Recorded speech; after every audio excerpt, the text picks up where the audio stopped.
I'm Steve Maher, the ergonomics guy, and I want to talk to you a little bit about a new vertical mouse that I found called the DXT mouse.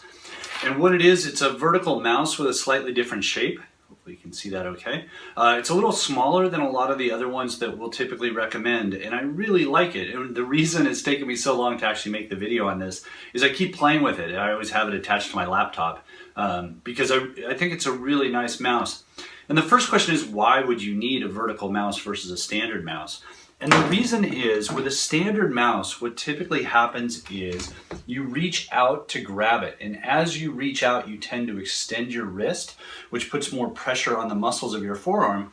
But it also extends your wrist like this, and that can put pressure on the nerves in your wrist here, in your carpal tunnel. So if you're working in this position, you tend to kind of grind your carpal tunnel and compress those nerves there.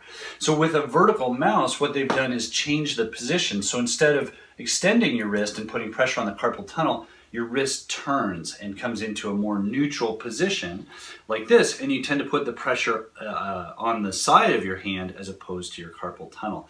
And what they've done, a lot of the vertical mice, they put you in an anatomically neutral position. And I've been talking to these guys, and it's like, well, I know what anatomically neutral is. I'm a physical therapist. And they're like, but do you know what functional neutral is? And a functional neutral position is one where your hand is tilted just a little bit inward, and it's much stronger. It's a stronger position and a more functional position than absolute anatomically neutral.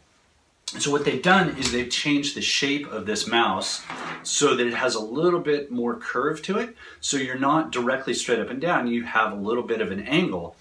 And the advantage here is that when you're mousing, you're keeping your wrist in a much more neutral position. And since it's smaller, you have a much lighter grip. You don't have to grab this giant thing to move it around. You can grip this very gently, keeping your fingers really relaxed, and then move the cursor around. And it's got a left and a right click and a scroll wheel in the center. So it's very light touch, very easy to move.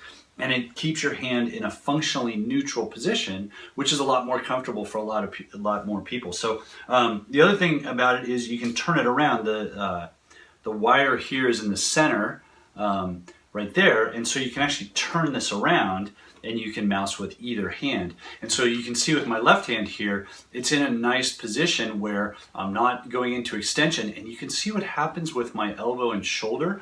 When I come into the standard mousing position where I roll my hand into pronation, I tend to kick my elbow out and my shoulder comes up a little bit. So with the vertical mouse, it puts my hand in that functionally neutral position. It then allows my shoulder and elbow to come in and relax. So I'm recommending more and more of the vertical mice, and I think this is a really nice option because it's so much smaller and lighter than some of the other things that are out there. This is the DXT mouse. I encourage you to check them out, and yeah, it's a lot of fun to play with. So if you have any questions, give us a shout at The Ergonomics Guy. Check out our website, theergonomicsguy.com, or shoot us an email at sitesolutions@hotmail.com. Thank you very much.